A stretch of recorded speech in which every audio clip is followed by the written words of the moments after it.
Okay, let's dive right into this explainer. In the world of global politics, there are few dynamics as genuinely puzzling and, honestly, as highly consequential as the relationship between Donald Trump and Turkish President Recep Tayyip Erdogan.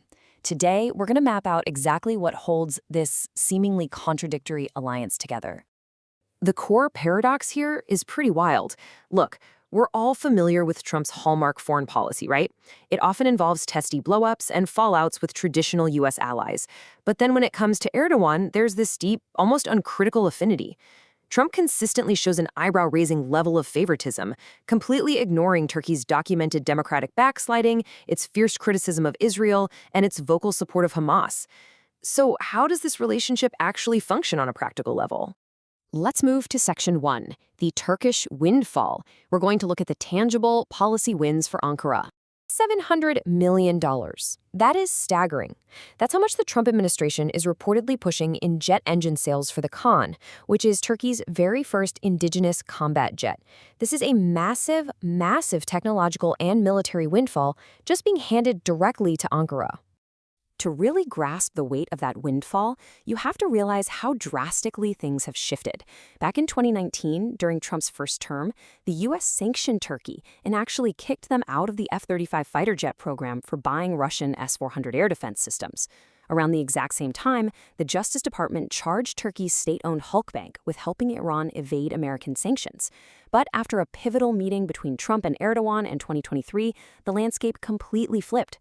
Fast forward to 2024, the U.S. has dropped the Halkbank prosecution with a deal requiring no admission of wrongdoing, and Trump is now actively pushing to bring Turkey back into the F-35 fold. That brings us to Section 2, the investigation. Let's uncover why exactly Trump likes Erdogan so much. We really have to ask this central question here. What exactly drives this unique, unwavering affinity? What does Trump get out of ignoring Turkey's human rights record and its crackdown on political opposition? Because Trump has offered virtually zero pushback on these issues. He's acknowledged Erdogan's poor democratic record, sure, but he did it in a totally uncritical way, essentially brushing off rigged elections with a lighthearted joke. So why the free pass? Well, the source material points to four main pillars holding this whole thing together. First, genuine personal chemistry. They just seem to hit it off. Second, Trump has a well-documented affinity for strongman leaders who consolidate power, so a lot of that criticism regarding democratic backsliding simply doesn't register with him as a negative. Third, heavy transactional compliance from Erdogan. He acts as a highly willing partner. And fourth, rhetorical restraint. Erdogan, who is definitely not known for holding his tongue, is remarkably careful to literally never publicly criticize Donald Trump. To understand that transactional element, just listen to this quote directly from Trump. Everything I've ever asked him for, he's done. Trump claims, for example, that he asked Erdogan to stay out of a potential conflict involving Iran, and Erdogan complied. Now, whether you think that claim is hyperbolic or not, the underlying reality is that Erdogan has effectively positioned himself as the ultimate Trump pleaser. He's even signed on to Trump's Board of Peace and signaled a real willingness to cooperate on major international initiatives. And the praise from Trump goes way beyond closed doors. He called Erdogan, quote, very smart and very tough. And fascinatingly, he did it right in front of Israeli Prime Minister Benjamin Netanyahu, who deeply dislikes the Turkish leader. Instead of criticizing Turkey's aggressive maneuvers in Syria, where Ahmed al-Shar executed an unfriendly takeover with close ties to Turkey, Trump openly admired Erdogan's strategic toughness. It's a very clear signal of who he's prioritizing. Now for Section 3, Strategic Geography. Let's talk about Turkey's undeniable geopolitical value. You can't ignore the map here, right? Geopolitics plays a massive role in the story. Turkey is a critical diplomatic and military power that literally physically bridges Europe and the Middle East. Trump clearly recognizes this undeniable geographical leverage. Think about it. If the U.S. were to undergo military withdrawals from either Europe or the Middle East, that leaves a massive power vacuum. Turkey is viewed as a vital, highly capable player ready to step right in and fill that void. And Turkey doesn't just hold theoretical leverage, they actively exercise it. Right now, they're playing a crucial diplomatic role in the ongoing Ukraine war. They wield major military influence in post-Assad Syria, and they've signaled a willingness to join a proposed Gaza International Stabilization Force.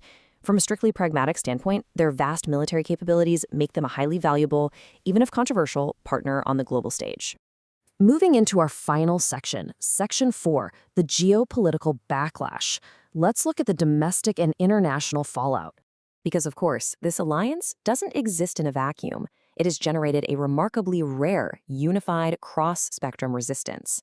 U.S. Republicans are actively pushing back. They have deep fears over giving away top-tier military technology, regional destabilization, and Turkey's illegal occupation of Cyprus.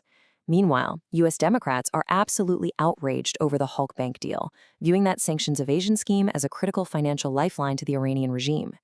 Add in international allies who are deeply concerned about clashes over Syria, the devastating situation in Gaza, and Erdogan's active backing of Hamas, and you've got a diplomatic relationship facing unprecedented global pushback. To show you just how intense this domestic backlash is, listen to what prominent Fox News host and typical Trump ally Mark Levin said. He bluntly demanded the U.S., quote, "stop giving our best technology away to Islamist nutjob Erdogan." When even staunch conservative allies in the media, along with Republican lawmakers in Washington, are this highly alarmed by the jet engine news, it highlights just how polarizing this alliance has actually become inside the U.S. And internationally, the friction is reaching historic levels. In direct retaliation against Turkey, the Israeli government recently made a severe, highly calculated diplomatic move. They officially recognized the Armenian genocide of the early 20th century. This was designed specifically to up the ante against Turkey's support for Hamas. It just goes to show that the Trump-Erdoğan dynamic is literally redrawing diplomatic red lines across the entire Middle East. So, as bipartisan and international opposition mounts from Washington to Jerusalem to Athens, we are left having to ask, exactly how far will this polarizing relationship go? Will the tangible geopolitical benefits of having Turkey as a regional anchor ultimately outweigh the fierce blowback from traditional allies? It's a critical question, and one that is going to directly impact the future of global security. Thanks for joining this explainer, and keep questioning the geopolitical structures shaping our world.